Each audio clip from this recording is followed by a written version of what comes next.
Verás, ya se te ve ritmo, o sea que ya cogerás.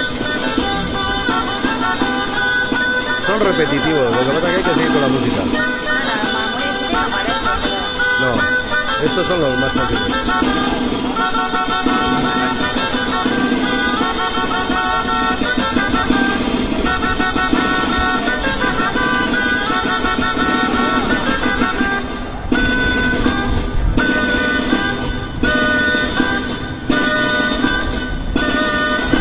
Estos son repetitivos. Son hasta llegar a los 7 saltos, que son las 7 provincias de Euskadi. Vale, hasta cada vez hacen más. Eso, llegamos hasta los 7, cada vez uno más. Esto se llama Yauchi. ¿Y ahora bajan el monte No, aquí no, aquí se hace el Yauchi. Como el mejor baile de todos sería el último, que es de la Reinanta, que es una copia navarra, que era el baile de las ceras que se decía cuando iban a cegar, y son 3 modalidades diferentes. Pero bueno, aquí, ahora esto, los Yauchi son esto, normalmente son 4, siempre es repetido. Luego la jota y el ariñari son diferentes.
Venga, venga, ánimo, venga, X.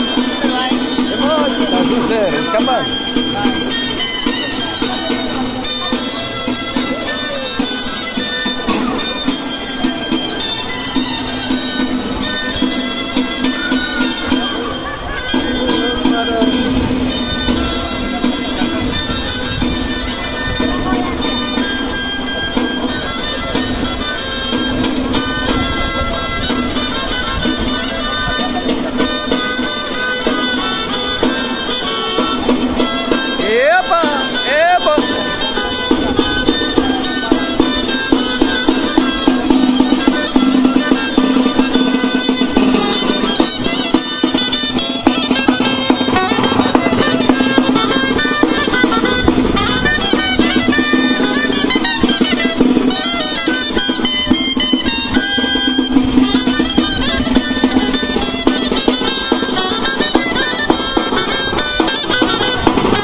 Susegue edozelan.